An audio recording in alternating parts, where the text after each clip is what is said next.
Full Moon sale ಬೆಳಗ್ಗೆ 9 ಗಂಟೆಯಿಂದ ರಾತ್ರಿ 12 ಗಂಟೆವರೆಗೆ ಆಗಸ್ಟ್ 28 ಒಂದು ದಿನಕ್ಕೆ ಮಾತ್ರ. ನೇಪಾಳದಲ್ಲಿ ರಕ್ಕಸ ರೂಪದ ರಣಭೀಕರ ಪ್ರವಾಹ. ಭೀಕರ ಪ್ರವಾಹದಲ್ಲಿ 177ಕ್ಕೂ ಜನರು ಸಾವನ್ನಪ್ಪಿದ್ದಾರೆ. ಪ್ರವಾಹದಲ್ಲಿ ಸಿಲುಕಿದ 21 ಜನ ಭಾರತೀಯರ ರಕ್ಷಣೆಯಾಗಿದೆ. ನೇಪಾಳದಲ್ಲಿ ರಕ್ಕಸ ರೂಪದ ರಣಭೀಕರ ಪ್ರವಾಹ ಮುಂದುವರಿತಾ ಇದೆ. ಭೀಕರ ಪ್ರವಾಹದಲ್ಲಿ 177ಕ್ಕೂ ಜನರು ಸಾವನ್ನಪ್ಪಿರೋದು.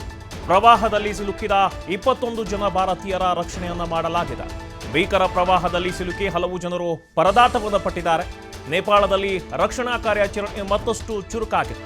ಹೆಲಿಕಾಪ್ಟರ್ ಮೂಲಕ ರೆಸ್ಕ್ಯೂ ಆಪರೇಷನ್ ಅನ್ನು ಮಾಡ್ತಾ ಇದ್ದಾರೆ. ಬಿಕಾಸ್ ಬಹಳಷ್ಟು ಪ್ರವಾಹ ಬರ್ತಾ ಇದೆ.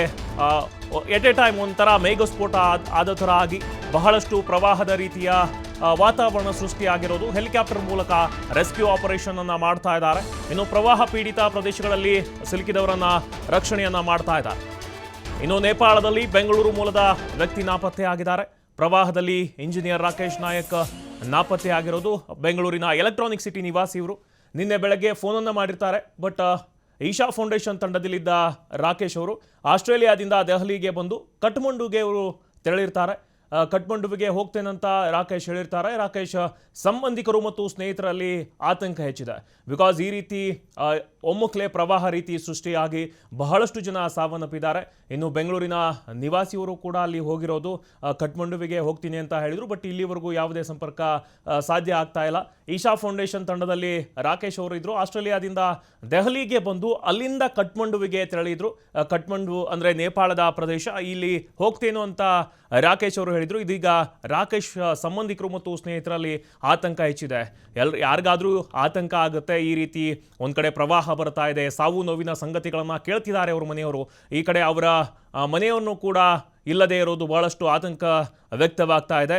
ಸೊ ಅಲ್ಲಿನ ಸರ್ಕಾರಗಳು ಕೂಡ ಇದೀಗ ಆಪರೇಷನ್ಗಳನ್ನು ಮುಂದುವರಿಸಿವೆ. ಹೆಲಿಕಾಪ್ಟರ್ ಮೂಲಕ ರೆಸ್ಕ್ಯೂ ಆಪರೇಷನ್ನ ಮಾಡ್ತಾ ಇವೆ. ಬಹಳಷ್ಟು ಜನ ಪ್ರವಾಹ ಪೀಡಿತ ಪ್ರದೇಶ ಏನಿದೆ ಅಲ್ಲಿ ಸಿಲುಕಿದ್ದಾರೆ. ಅವರನ್ನು ರಕ್ಷಣೆಯನ್ನು ಮಾಡ್ತಿದ್ದಾರೆ. ಬಹಳಷ್ಟು ಜನ ಪ್ರವಾಸಿಗರು ಕೂಡ, ವಿದೇಶಿಗರು ಕೂಡ ಬಹಳಷ್ಟು ಜನ ಇದ್ದಾರೆ.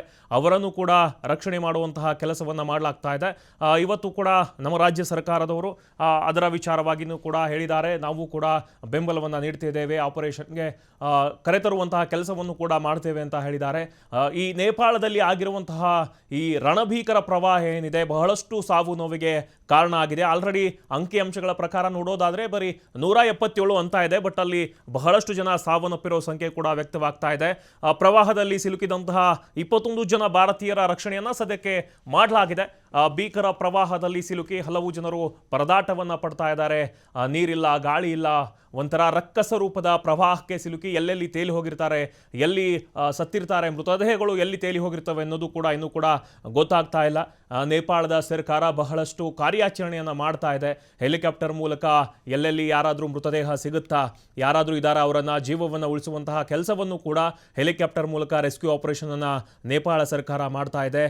ಪ್ರವಾಹ ಪೀಡಿತ ಪ್ರದೇಶಗಳಲ್ಲಿ ಸಿಲುಕಿದವರನ್ನು ಸದ್ಯಕ್ಕೆ ರಕ್ಷಣೆಯನ್ನು ಮಾಡುವಂತಹ ಕೆಲಸ ನಡೀತಾ ಇದೆ. ದೃಶ್ಯದಲ್ಲಿ ನೀವು ಕೂಡ ಗಮನಿಸ್ತಾ ಇರಬಹುದು.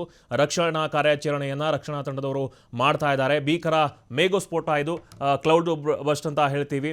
ಎಟ್ ಎ ಟೈಮ್ ಮಳೆ ಆಗುತ್ತೆ. ಮಳೆ ಬಂದರೆ ಒಂಥರ ಪ್ರವಾಹದ ಸ್ಥಿತಿ ಉಂಟಾಗುತ್ತೆ. ಆ ಒಂದು ಪ್ರಕೃತಿಯ ಆ ಪ್ರವಾಹದ ಮುಂದೆ ಏನೂ ಕೂಡ ತಡೆಯೋದಕ್ಕೆ ಸಾಧ್ಯ ಇಲ್ಲ.